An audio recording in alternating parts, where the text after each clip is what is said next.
by a show of hands, who knows in this big crowd how the revolution started? By a show of hands. By a show of hands, how many people know how this revolution started?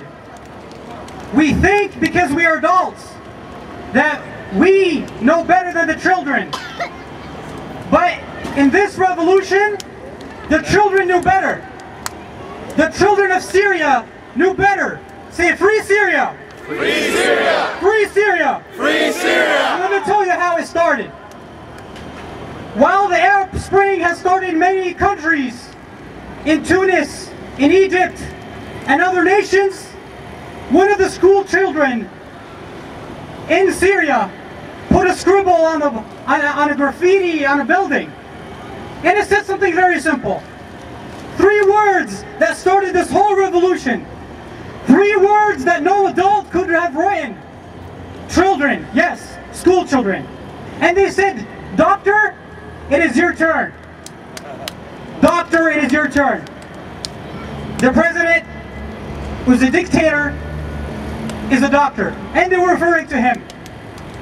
Right after that incident, the security forces rounded up the houses, one by one, took each child and tortured them extensively. Tortured them to a certain level where they took off their nails. They took off their hair. They did things that are so disgusting I cannot even mention to you. What happened after that? The parents went. The parents went and just said, "How can you do this to the children? You have humiliated me. You have done everything that is bad and unjust to me. And now you want to take out my children?" Imagine if you were in this situation. All the parents here, imagine if you were in this situation. What would you have done? You know what was the reply? The reply is, "You don't have children anymore." "You don't have children anymore" was the reply given by the security forces when this happened.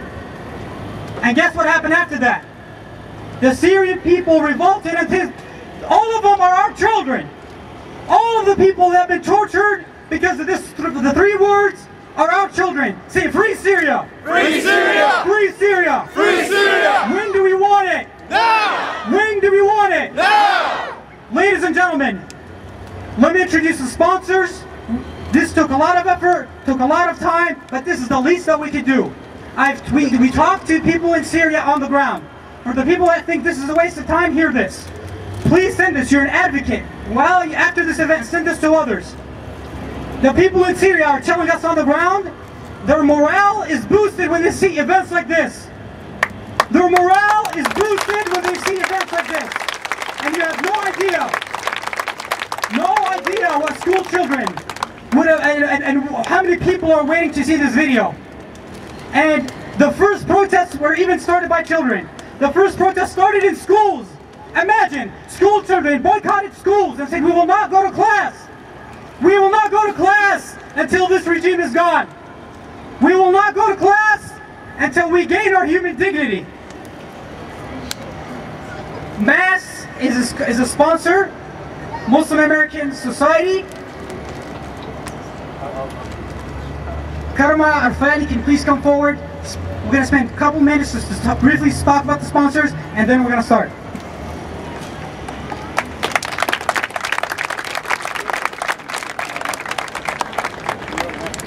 Assalamualaikum, everyone. Okay, so as I woke up this morning, I checked the news, right? I wanted to see what am I going to talk about today. Who from the people who are killed am I going to mention today? And a sad fact is this was easy to choose a handful of children who were either tortured or harmed or killed just today in Aleppo, Syria. The first story that I want to tell you guys is about a boy named Muhammad. And what had happened was some shrapnel actually hit his leg and his thigh bone was shattered. And the Free Syrian Army, the area that they had, taken over, the place that's supposed to be secure, the hospital could not even help him. So they had to send him to the hospital where the regime is. So can you imagine being sent to the hospital where the people who harmed you are the people who are the only ones who can actually help you? Imagine the shattered dignity of the people. And I want to tell you about another girl who was sitting in her mother's lap today. Just sitting in her mother's lap on the balcony. When a bullet came through the window and entered her cheek and was stuck in her throat.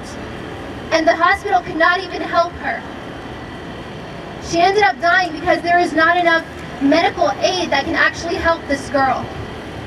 And then another boy named Ahmed, something that had exploded near him, something hit his ear, and his ear was almost about to fall off and was almost, you know, taken off, and there was not even enough material, anesthetics to numb the child while they were putting him under the procedure. And when he got out of the procedure, he found out that his father had been killed. And these are the day-to-day lives of the Syrian children. And the final person that I want to mention today is a 1-year-old boy named Hussein. And today, a bomb fell on one of the buildings, and the building collapsed over an entire family. The whole family was killed, and he was the only one that survived. Because when the building was attacked, his mother was breastfeeding him. And when the building collapsed on top of him, her body sheltered him, and they were able to make him live. And this is why we are here today. We are here to support the children who don't even have families anymore, who have lost everything. I was thinking back about it, and I thought to myself, when I was 5 years old, I have a scar on my right knee, just a small one. From when I was 5 years old and I jumped off a swing and my knee busted open because I fell on it. And to me, that was the most traumatic experience. And when I see the children of Syria and what they see every day, whenever we watch the news and they say viewer discretion is advised, and they tell us to please take small children out of the room, the children of Syria do not have that viewer discretion.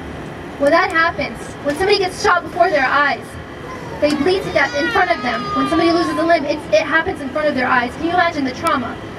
And today, just when I came here, they gave me a sticker. I think it fell over there, but the child that I am walking for today had a heart attack and died that way because of the fear that happened before his eyes. He had a heart attack. This is why we are here today. We are walking for the children, and that's all I wanted to tell you guys. And I'm so glad that you guys all came out. This is such an awesome event to be at.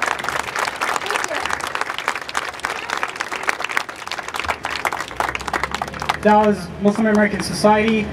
The next on the board is Brother Muhammad Mardini. He is a board member of the Coalition of Free Syria, which consists of Syrian American Society and other several organizations like Sham Relief Foundation, who does a very great job that many human rights organizations can't do on the ground. Please welcome Muhammad Mardini.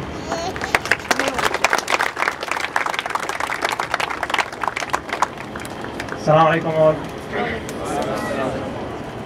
When the Syrian government silenced the peaceful voices of children in Dar'a back in March of 2011, we gathered ourselves in this blessed community and started Coalition for Free Syria to support the Syrian people, to provide them with moral support, and to create awareness about the devastating situation back there.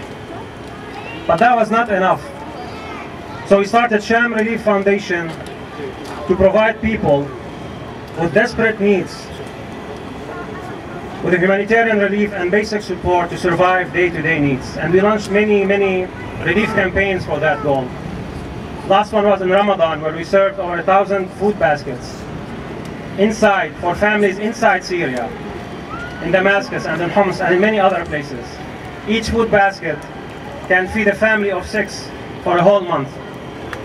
Nevertheless, and to collaborate our efforts with other communities nationwide, in California, in New York, in Washington, D.C., and many other places, we decided to join the National Syrian American Council, SAC, and we are opening a SAC chapter here in Dallas to send and to convey a strong message to the officials in Washington, D.C. that the children of Syria shall not be massacred while us keeping silent. Last thing I want to tell you, when you have a moment tonight, please visit us at shamrelief.org. Sham, that's S-H-A-A-M, relief.org, and donate wherever you can. And remember that whatever you could spend with your family in a dinner outside in one night could be enough to feed an entire family in Syria for a whole month. Thank you for joining us.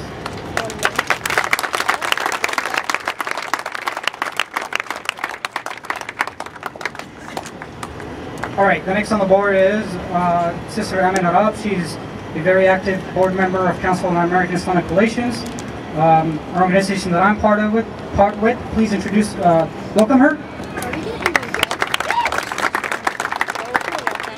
Thank you so much. My name is Amin Arab and I'm with Care Dallas. Here's something I wrote for the children of Syria. Here's to you. When bombs explode and houses crumble, it's the children that pay the price. When bullets penetrate and blood flows, it's the children that pay the price. When regimes change and governments fall, it's the children that pay the price. Who is there to hear their plight? Who is there to wipe their tear? Who is there to save them? Who is there to hold them? With shattered dreams and hopeless faces, their innocent eyes questioning us. Where are you? Why don't you stop? Don't you see our pain? Don't you feel our suffering? This poem here is dedicated to all the children of the world that are suffering, particularly now the children in Syria. Our presence today here is a testament to the fact that we do care. We do see them, we do feel their pain, and we do feel their suffering. Thousands have died, thousands more have been injured, and many have been maimed for life, both physically and mentally. Thousands have fled their homes in fear. Our faith requires us to help the helpless. We cannot turn our backs on those that need a helping hand. Regardless of who is to blame, the killings must stop for the children's sake. This walk is a small gesture to speak up for humanity, to speak up for the children of Syria, and I thank you for joining this nationwide rising for humanity. Thank you. Our last sponsor is a 6 April group. They're the actual group that started the Egyptian Revolution. The youth group that started this entire, or part of this entire revolution in the Middle East. Please welcome Sister Salsan Gharib.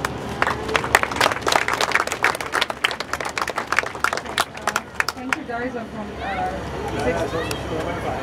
from 6th of April Youth Movement in Egypt, and we have a chapter in the US, and when we heard about the Walk for Syrian Children, we jumped in and sponsored it. We're a very proud sponsor for today's event because we support humanitarian efforts, especially for something like what's going on in Syria, and we also support every initiative for every revolution that's going on in the Arab world.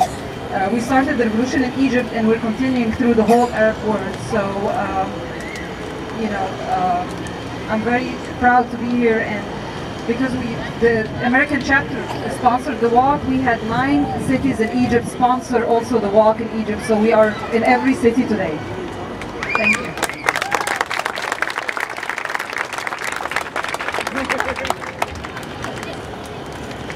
All right.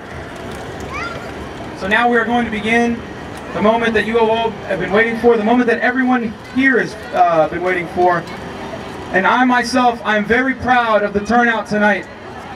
You guys are the reason that the children have hope. You guys are the reason that those in Syria who are fighting for the freedoms and fighting for the children, you guys are the reason why they have hope today. We're about to start the walk, all right? Now what I need from everyone to do, I need you guys to pay attention. There are a couple of quick ground rules that we need to go over.